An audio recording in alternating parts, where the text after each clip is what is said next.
जय हिंद मेरे सभी प्यारे साथियों, स्वागत है आपका आपके YouTube channel Indian forces exam में। तो साथियों, कैसे हैं आप लोग? आशा करता हूं कि स्वस्थ होंगे, तंदुरुस्त होंगे और आपके यूपी पुलिस कांस्टेबल भर्ती की तैयारी बहुत अच्छे ढंग से चल रही होगी। इस वीडियो में हम बात करेंगे कि उत्तर प्रदेश पुलिस कांस्टेबल की भर्ती तो आने वाली है। आपकी परीक्षाएँ जो है नवंबर दिसंबर तक होने वाली हैं। आप सबको ये भी पता है कि टोटल पद जो है 52,699 हैं। सिविल पुलिस के जो सबसे बेहतरीन यूपी कांस्टेबल में जो सिविल पुलिस होती है वो सबसे बेहतरीन मानी जाती है, तो उसमें आपको सीटें भी बहुत ज़्यादा हैं। 41,811 टोटल पद हैं। आपकी जो पीएससी के पद हैं 8,540 हैं, फायरमैन के 1,007 हैं। एसएसएफ यानी कि स्पेशल सिक्योरिटी फोर्स, पहले ऐसा होता था कि यूपी पुलिस कांस्टेबल में जो भी सिविल पुलिस के होते थे, पीएससी के होते थे, अगर वो एसएसएफ में जाना चाहते थे तो इसमें अप्लाई करके जाते थे। लेकिन इस बार इसके लिए एसएसएफ यानी स्पेशल सिक्योरिटी फोर्स की 1341 पद इसमें ऐड किए गए हैं। आप डायरेक्ट इसमें एसएसएफ में जा सकते हैं। ये है आपकी पूरी भर्ती जो होनी है। तो इसमें सिलेक्शन पाने के लिए इसका जो मेन कड़ी है, इसकी जो मेन सबसे ज़रूरत है कि आपको पास करना होगा रिटन एग्ज़ाम, जिसमें टोटल 150 क्वेश्चन आते हैं और 300 टोटल नंबर होते हैं। एक क्वेश्चन बराबर यानी कि 2 नंबर आपको मिलते हैं अगर एक सही होता है। अगर गलत होता है तो 0.25% आपके कट जाते हैं। अभी नोटिफिकेशन नहीं आया है। यह 0.25% जो नंबर कटता है माइनस मार्किंग है, इसके विषय में मैं श्योर नहीं हूँ। नोटिफिकेशन आएगा तो हो सकता है 0.5 कर दिया जाए, नहीं तो मेरा उम्मीद है कि 0.25 माइनस मार्किंग होगा आपका। आपके जो प्रश्न आते हैं 4 सब्जेक्ट से आते हैं, हिंदी से, रीजनिंग से, गणित से और जीके से। हिंदी से आपके 38 क्वेश्चन, रीजनिंग से 56 क्वेश्चन, मैथ्स से 19 क्वेश्चन और जीके से 37 क्वेश्चन। आप लोग जो नए हैं, जो अभी फ्रेशर हैं, जो पहली बार भर्ती देखने जा रहे हैं, तो उनको जो सिलेबस आपने देखा होगा उसमें मैथ में जो गणित में है 38 क्वेश्चन दिखाता है। लेकिन मैं आपको बता दूं, जब आप प्रीवियस ईयर पेपर उठाओगे, जब भी आप इसकी तैयारी शुरू करना या फिर शुरू कर लिए हो, अगर आपने प्रीवियस ईयर पेपर नहीं देखा है तो आपका सिलेक्शन 100% नहीं होने वाला है। मैं पहले ही बता रहा हूँ, क्योंकि किसी भी एग्ज़ाम को पास करने के लिए, किसी भी एग्ज़ाम की तैयारी करने के लिए, उसको पूरी तरह से प्रिपेयर करने के लिए सबसे पहले आपको अगर कोई किताब छूनी है तो वो प्रीवियस ईयर की छूनी है। कि आप प्रीवियस ईयर की पेपर पढ़िए, उसमें क्या क्या क्वेश्चन आया है, उससे आपको पूरे सिलेबस का जानकारी हो जाएगा। कैसे क्वेश्चंस आते हैं उस हिसाब से आपको पता चल जाएगा कि मुझे इस सब्जेक्ट से इन टॉपिक्स को पढ़ना है, उनकी तैयारी करनी है। तो इसलिए सबसे पहले आप प्रीवियस ईयर पेपर को पढ़ना शुरू करिएगा। प्रीवियस ईयर पेपर जब आप पढ़ेंगे तो देखेंगे कि जो मैथ का एक सब्जेक्ट है, मैथ का जो आपका कैटेगरी है, उसमें से 38 क्वेश्चन तो आते हैं, लेकिन 19 क्वेश्चन आपके मैथ के आते हैं और 19 क्वेश्चन जो होते हैं मेंटल एबिलिटी यानी कि मानसिक योग्यता से आते हैं। तो इसलिए वो मेंटल एबिलिटी का जो है, मैंने वो 19 क्वेश्चन रीजनिंग में जोड़ दिया है, तो ये आपके टोटल 56 हो गए हैं।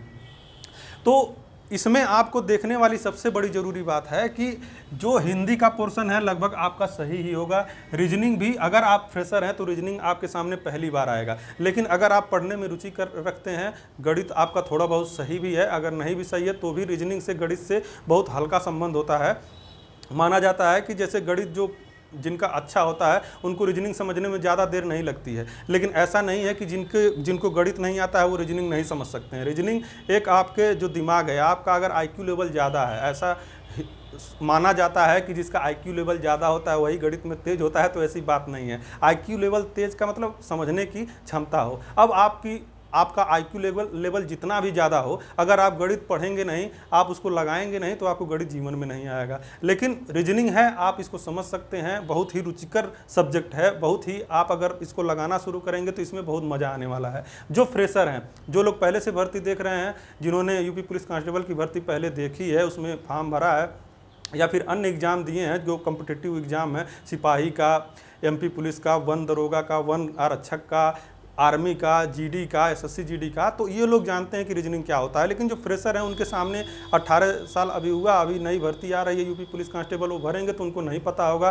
कि आखिर में रीजनिंग क्या होता है। तो रीजनिंग का आप प्रीवियस ईयर पेपर उठाइए और आप किसी कोचिंग से या फिर ऑनलाइन रीजनिंग का कोर्स करिए, रीजनिंग पढ़ेंगे और इससे ही सबसे ज़्यादा क्वेश्चन आते हैं। तो मेरे कहने का मतलब ये है, सभी लोग आपको बताते होंगे कि अगर आप हिंदी बढ़िया से तैयार कर लेते हैं, रीजनिंग बढ़िया से तैयार कर लेते हैं, तो दोनों मिलाकर ही अगर आपने लगभग 75 क्वेश्चन 85 क्वेश्चन इससे आपने कर लिए तो बाकी इधर आप 20-30 क्वेश्चन भी करेंगे तो भी आपका सिलेक्शन हो जाएगा, क्योंकि जो इसकी मेरिट जो लगभग जा सकती है वो 220 के आसपास रहेगी, जिसमें अगर आपने 220 नंबर कर लिए यानी कि 110 क्वेश्चन अगर आपके सही हो गए तो आपका सिलेक्शन इसमें 100% हो जाएगा। लेकिन बात यहीं नहीं खत्म होती है। सब लोग कहते तो हैं कि हाँ 220 नंबर 110 क्वेश्चन आपका सही हो गया 150 में से तो आपका सिलेक्शन हो जाएगा, लेकिन अगर आप 110 ही क्वेश्चन सॉल्व करते हैं तो इसमें से 10-15 गलत अगर हो गए, 10-15 क्वेश्चन अगर गलत हो गए तब कैसे आपका सिलेक्शन होगा। इसलिए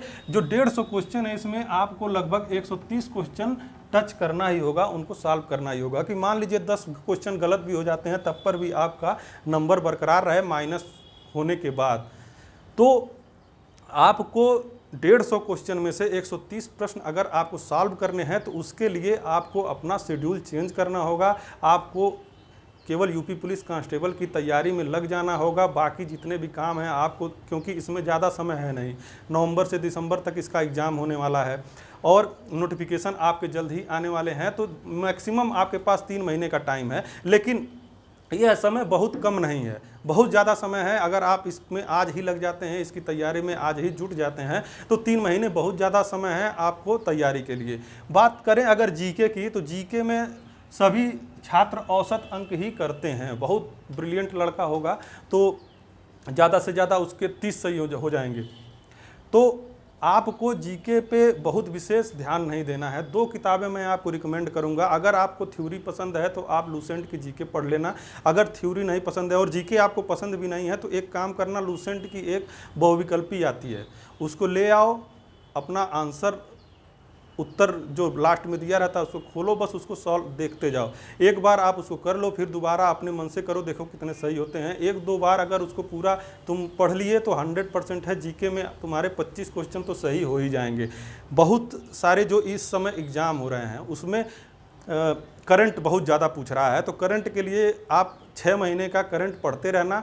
करंट से बहुत ज़्यादा क्वेश्चन आ रहे हैं और उत्तर प्रदेश पुलिस भर्ती है तो इसका मतलब ये नहीं है कि आप केवल उत्तर प्रदेश का करंट पढ़ें, उत्तर प्रदेश का जीके पढ़ें, आपको टोटल पढ़ना है। क्योंकि पिछला एग्ज़ाम जो UPSSC अभी कराई थी वीडियो की, उसमें करंट पूछा था तो मतलब सेंट्रल भी बहुत ज़्यादा पूछा था, तो इसलिए आपको करंट पे ध्यान देना है। और जो थ्योरिकल है उसके लिए आप लूसेंट की जो बहुविकल्पी है, जो लोग नहीं चाहते हैं, नहीं टाइम वेस्ट करना चाहते हैं जीके में, तो रोज़ 1 घंटा तुम खाली बहुविकल्पी क्वेश्चन जो है जीके का लूसेंट का उसको सॉल्व करना।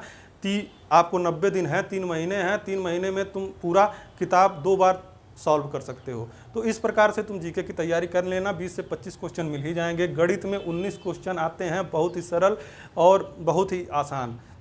जिसका बहुत भी कमज़ोर है तो वो अपना एक तैयारी मतलब किसी कोचिंग में जाकर गणित का कोचिंग कर सकता है, रीजनिंग का कोचिंग कर सकता है। ऑनलाइन बहुत सारे कोर्सेज चल रहे हैं, वहाँ पर आप जो सिलेबस है वो पढ़ लीजिए।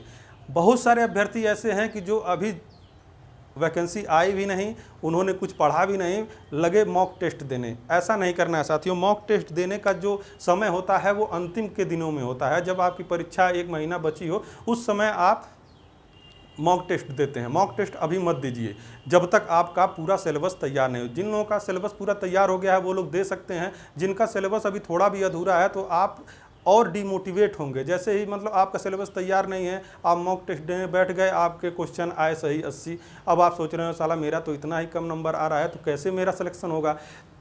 तो अभी मॉक टेस्ट मत दीजिए। जब आपका सिलेबस पूरा तैयार हो जाएगा, हिंदी, रीजनिंग, मैथ और जीके सब कुछ आपने पढ़ लिया, उसके बाद से जब मॉक टेस्ट देंगे तब तो समझ में आएगा कि हाँ मेरे कितने क्वेश्चन सही हो रहे हैं, कितने गलत हो रहे हैं। और इसमें जो क्वेश्चन का पूछने का तरीका होता है वो बहुत सरल तरीका होता है। आपको जहाँ तक उम्मीद हो, जहाँ तक प्रयास करिएगा कि आप टोटल क्वेश्चन तक पहुंच जाएं। मतलब 150 क्वेश्चन आते हैं, 150 क्वेश्चन आप पूरा छू ले जाएंगे तो आपका सिलेक्शन 100% हो जाएगा। अगर 130 क्वेश्चन तक भी आप जाते हैं तो प्रयास करिएगा कि कम से कम गलतियां करें। और तैयारी हमेशा इस प्रकार से करनी चाहिए कि आपको 150 में से 150 क्वेश्चन आपको लगे कि हाँ 150 में से 150, ये कॉन्फिडेंस होना चाहिए कि 150 में से 150 क्वेश्चन मैं करके आऊँगा। ये ऐसा नहीं है, बहुत सारे परीक्षाओं में ऐसा हुआ है कि लगभग टोटल मार्क्स तक लोग पहुँचे हैं, क्योंकि नॉर्मलाइजेशन में बहुत सारे अभ्यर्थियों के नंबर 300 में से 300 आ जाते हैं। तो साथियों किस तरह से आपको तैयारी करनी है, ये सारी चीज़ें जो हैं मैंने आपको बताई। लेकिन लास्ट में एक प्रमुख चीज़ मैं आपको बताना चाहता हूँ कि अगर आप एकदम 100% इसमें भर्ती होना चाहते हैं तो डिस्ट्रैक्शन से बचे रहिए। मतलब कि आप अपने आप को कंसंट्रेट करिए, आप अपने एम पर फोकस करिए कि हाँ मुझे रोज़ जब भी उठिए तो ये सोचिए कि हाँ मुझे यूपी पुलिस कांस्टेबल का एक पद लेना है, तभी आपका सिलेक्शन होगा। क्योंकि इतनी भीड़ है, लगभग 40 लाख अभ्यर्थी इस भर्ती में बैठने वाले हैं और एक सीट के लिए लगभग 3000 लोगों से फाइट करनी होगी। तो इतनी आसान नहीं है कि आप इसमें सिलेक्शन पा जाएं। इसके लिए आप नित्यदिन जब भी उठें तो इसके बारे में सोचें, तभी आपको सफलता मिलेगी, तभी आपको समाज में वो सम्मान और इज्जत मिलेगी कि आप सर उठा के कह सकेंगे कि हाँ मैं भी इस समाज में जीने के लायक हूँ, कुछ कर लिया हूँ। नहीं तो सब लोग ऐसे ही पड़े हुए हैं, एक दूसरे की बुराई करना है, इधर उधर घूमना है, बाग में जाके इधर उधर मजदूरी करना है। तो आप मेहनत आज मत करिए। जो लोग आज मेहनत करेंगे वो लोग सफल होंगे, नहीं करेंगे तो अपना देखेंगे। तो साथियों, आशा करता हूँ कि यह वीडियो आपको पसंद आई होगी। अगर पसंद आई है तो लाइक शेयर कमेंट करें, और चैनल को सब्सक्राइब नहीं किया है तो चैनल को सब्सक्राइब कर लीजिए। मिलते हैं नेक्स्ट वीडियो में। जय हिंद, जय भारत।